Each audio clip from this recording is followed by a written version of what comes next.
আমি অতিথি না, আমি আপনাদের একজন ভাই। যে কয়েকজন গার্মেন্টস শ্রমিক সংগঠন করতেন তার মধ্যে আমার ফেডারেশনের যিনি করতেন তিনি মারা গেছেন। আবার আমিন প্রথম ছাত্র রাজনীতি শেষ করে গার্মেন্টস শ্রমিক সংগঠন শুরু করেছিলেন। আজকে তার 41 বছর জন্মবার্ষিকী এই জাতীয় গার্মেন্টস শ্রমিক জোটের শ্রমিক ফেডারেশনের। অবশ্য আমিনের আর একটা অভিনন্দন আছে, উনি যে জাতীয় শ্রমিক ফেডারেশন করে, বাংলাদেশের জাতীয় শ্রমিক ফেডারেশন, তার রেজিস্ট্রেশন নাম্বারও 1। এবং সেই রেজিস্ট্রেশন নাম্বার ভোগ করতেন জনাব আবুল বাশার, প্রখ্যাত শ্রমিক নেতা, এবং শফিকুর রহমান মজুমদার। এই দুইজন প্রতিষ্ঠিত শ্রমিক নেতা যে ফেডারেশন এখন আমিন করেন, সেই ফেডারেশনের প্রতিষ্ঠাতা সভাপতি এবং সাধারণ সম্পাদক ছিলেন। আমরা শ্রমিক জোট করতাম, আমাদের রেজিস্ট্রেশন নাম্বার ছিল 6, এখন অবশ্য অনেক বেশি হয়ে গেছে। আজকের আমি আমার ফেডারেশনের পক্ষ থেকে অভিনন্দন জানাই, সাথে সাথে শ্রমিক কর্মচারী ঐক্য পরিষদ, আপনারা জানেন যে সকল শ্রমিকদের, বাংলাদেশের যত প্রকার শ্রমিক আছে সেই শ্রমিকদের সংগঠনের শ্রমিক কর্মচারী ঐক্য পরিষদ সবাইকে নিয়েই তাঁতি, কুমার, জেলে, ধোপা, নাপিত থেকে শুরু করে অর্থাৎ কলে এবং কারখানায় এবং শ্রমিক যারা মাঠে কাজ করে, যারা ক্ষেতের কিষান, সবাইকে নিয়ে এই শ্রমিক কর্মচারী ঐক্য পরিষদ তাদের দাবি দাবা নিয়ে আন্দোলন করেন। আজকে আমার সুলতান ভাই এখানে আছেন, যেটা বাংলাদেশে প্রতিষ্ঠিত হয়ে গেছে সুলতান কমিশন। আপনারা যারা শ্রমিক ভাই এবং বোনেরা আছেন, একটি মাত্র কমিশন বাংলাদেশ সরকার, এই ফ্যাসিস্ট সরকার পরাজিত হওয়ার পরে যে সরকার আছে ইউনূস সাহেবের নেতৃত্বে, সেই সরকার যে কয়টা কমিশন করেছেন, একটি মাত্র কমিশন অর্থাৎ শ্রম কমিশন যেটাকে বলা হয়, সুলতান কমিশন যেটাকে বলা হয়, সর্বসম্মতিক্রমে সেই কমিশন সরকারের কাছে দাখিল করেছেন। আমরা আশা রাখি যে সেই সরকার যে কমিশন সুলতান ভাইরা দিয়েছেন, সেই কমিশনের সুপারিশ সম্পূর্ণভাবে বাস্তবায়ন করবেন। তাহলে আমরা যারা আজকাল ভাই বোনেরা যে দাবিগুলো করেছি, সেই দাবির অনেকটাই পূরণ হবে। কারণ শ্রমিকের সংজ্ঞাটা কি সেইটা আগে ছিল না, এবার ঠিক করে দিয়েছেন।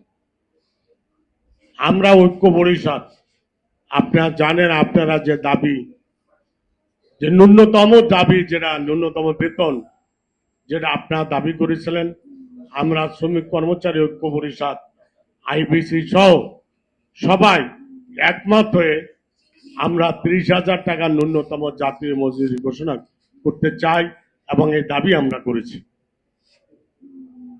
আপনাদের মনে আছে 2006 সালে আপনারা যে আন্দোলন করেছিলেন, সেই আন্দোলনের একজন ক্ষুদ্র কর্মী হিসাবে, অর্থাৎ শ্রমিক কর্মচারী ঐক্য পরিষদের একজন ছোট কর্মী হিসাবে আমার সাথে আপনাদের সভাপতি আমিন সাহেব ছিলেন। সেই সাভার থেকে শুরু করে সাভার, আশুলিয়া, গাজীপুর সমস্ত জায়গা ঘুরে শ্রমিকদেরকে ঐক্যবদ্ধ করে এই সচিবালয়, আপনাদের কাছে যে সচিবালয়, সেই সচিবালয় এনে সবাইকে একত্রিত করে আপনাদের সেই আন্দোলন আমরা সফল করতে পেরেছিলাম। কিন্তু দুর্ভাগ্য আমাদের সেদিন যারা মজুরি কমিশনে ছিল, সেই মজুরি কমিশনের যে মজুরি হওয়া উচিত ছিল সেইটা আমরা বাস্তবায়ন করতে পারি নাই। সেটা আমাদের ব্যর্থতা হতে পারে বা ভুল হতে পারে, বা অথবা সেদিন যারা গার্মেন্টসের যিনি দায়িত্বে ছিলেন, ওখানে মজুরি কমিশনে যে ছিলেন, হয়তো তাদের ভুল হতে পারে, কিন্তু আমি জানি যে কথা আলাপ হয়েছিল সেই কাজটি আমরা করতে পারি না। জাতীয় গার্মেন্টস শ্রমিক ফেডারেশন দীর্ঘদিন ধরে 41 বছর, অর্থাৎ আমরা যারা ইসলাম ধর্মে বিশ্বাস করি, আমার নবী 40 বছরে নবুয়ত পাইয়েছিলেন, আর 41 বছর জাতীয় গার্মেন্টস শ্রমিক ফেডারেশনের হয়েছেন। তাহলে বোঝেন 4টি দশক আপনারা পার করেছেন। যে আমি কাঁঠাল বাগান থাকতাম, ও আমার বাসার কাছে থাকতো, তখন ছাত্র নেতা গার্মেন্টসের শুরু করছেন, আস্তে আস্তে ছাত্র জীবন শেষ করে সে আমিন আজকাল বৃদ্ধ বয়সে অসুস্থতা নিয়ে আপনাদের সাথে কাজ করছে। দোয়া করি ওর নেতৃত্বে আপনারা আরো আগায় যাবেন। খোরশেদ নাই, আমার ফেডারেশন খোরশেদ করত, খোরশেদ মারা গেছে। এই প্রেস ক্লাবের নিচে যে হলটা, এই হলে খোরশেদের মৃত্যু দিবস, ওর শোক সভা করেছিলাম, বিজিএমই নেতৃবৃন্দ ছিল। বিজিএমইরই অনেকে নাই, নাই, মারা গেছেন, অনেক নেতৃবৃন্দ ছিলেন। সেদিন ঐক্যবদ্ধভাবে আমরা খোরশেদের শোক সভা করতেছিলাম, পালন করতে পারছিলাম, কারণ সংগঠন কম ছিল। আজকে বাবুল ইফতার এখানে আছে, আইবিসির সাধারণ সম্পাদক, একটি ইন্টারন্যাশনাল অর্গানাইজেশন। আমি অনুরোধ করব ঐক্য পরিষদে একজন কর্মী হিসাবে যে আসুন না আমরা আইবিসি, ডব্লিউআরসি এবং শ্রমিক কর্মচারী ঐক্য পরিষদ এবং গার্মেন্টসের যারা আপনার আইবিসিতেও নাই, সবাইকে নিয়ে একটি ঐক্যবদ্ধ আন্দোলন করি।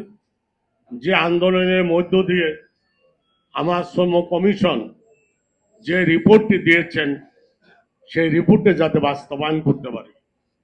আজকের আপনাদের প্রতিষ্ঠা বার্ষিকীতে এইটাই শপথ হোক। আমরা অতীতে আপনাদের সাথে শ্রমিক কর্মচারী ঐক্য পরিষদ ছিল, আজও আপনাদের সাথে আছি, এবং যতদিন বাঁচব ততদিন যাতে আপনাদের সাথে থাকতে পারি সেই দোয়া আপনারা করবেন।